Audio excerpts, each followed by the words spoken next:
कहा करो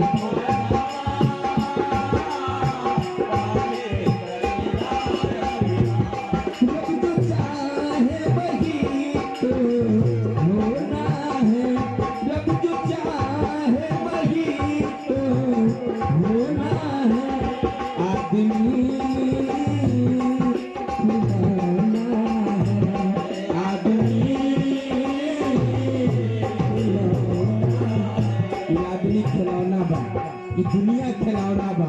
यह बात बतावे सदगुरु आज कहा कर शास्त्र जी कैसे क्यों मायूस बैठे हो, बिंदास मुस्कुराओ क्या गम है, जिंदगी में टेंशन क्या कम है, अरे भला बुरा तो सिर्फ भ्रम है, जिंदगी का नाम ही कभी खुशी कभी गालो गालो मुस्कुरा लो, ये महफिलें सजा लो, पता न कब कोई साथी छूट जाए, जिंदगी की डोर बड़ी कमजोर, पता न किस मोड़ पे केली छोड़ जाए। कहते कि वक्त बेनूर को नूर बना देता है, वक्त फकीर को हुजूर बना देता है, वक्त का कदर करने पगले, क्योंकि वक्त ही कोयले को कोहिनूर बना देता है। इस समय मिलेगा फिर कब मिली कि अगर कोनो गारंटी नहीं है।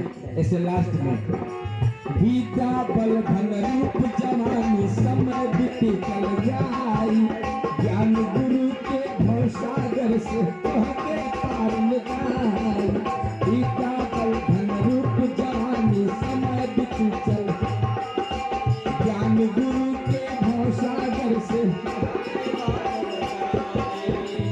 जब बहुत बूढ़ी बूढ़ी माता बहन बैठल वाले महात्मा लोग बहुत उम्र वाला बैठल बानी जा, जिकरा चेहरा पर झुरी पड़ गई बा, वैसा चेहरा थोड़े रहे हुआ कनी को।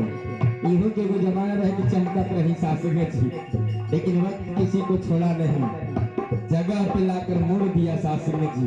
इसलिए वक्त के साथ चलते रहना। इसलिए कहना है बीता बल धन रूप जवानी समय बीती चल जाई, ज्ञान गुरु के भवसागर से कहके पार लगाई।